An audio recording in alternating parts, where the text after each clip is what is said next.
Juste là derrière, il y avait la patinoire avant, les Augustins, donc pour moi c'est quelque chose qui est assez important quand même.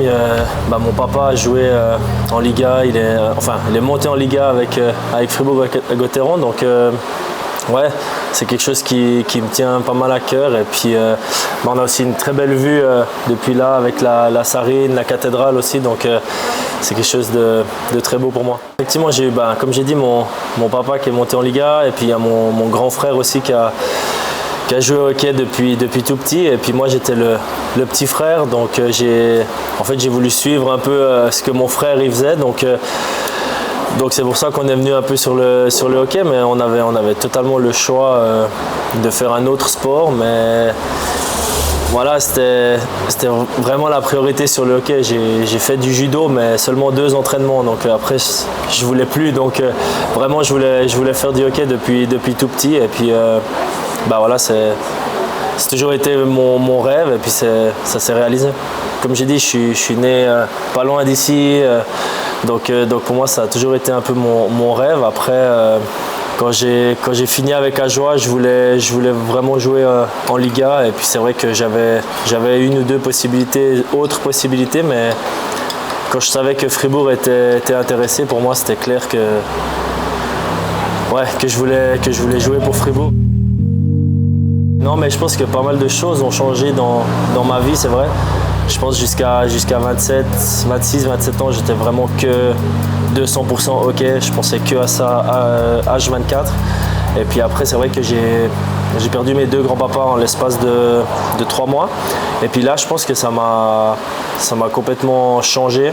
Et puis j'ai vu la vie différemment. J'ai réalisé qu'il n'y avait pas que le hockey.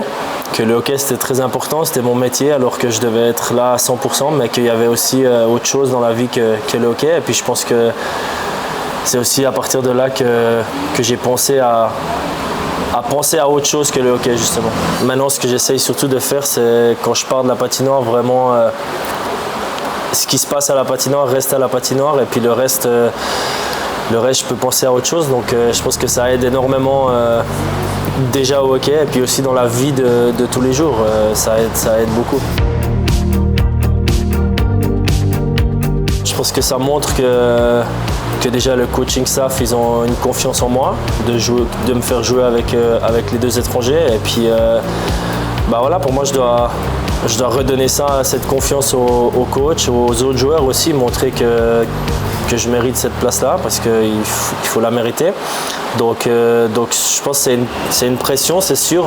J'essaie de ne pas me mettre la pression, justement, et puis de me dire, voilà, j'ai cette chance-là de pouvoir jouer avec Dernay qui a pu jouer en NHL, passer 500 matchs, avec Bredin qui a une expérience, puis qui travaille comme un dingue. Donc j'ai cette chance-là, donc à moi de profiter pour montrer que je la mérite. Je pense pas que je prends beaucoup la parole, enfin je parle beaucoup, mais peut-être pas au bon moment, c'est peut-être ça le problème, mais non, mais j'essaye d'encourager vraiment le plus possible les coéquipiers, et puis j'essaye d'être positif, c'est dur parce qu'il y a des fois où j'arrive pas malheureusement, mais j'essaye, et puis c'est vrai que d'être là à encourager et puis de motiver vraiment les coéquipiers, c'est un peu ça que j'essaie de faire.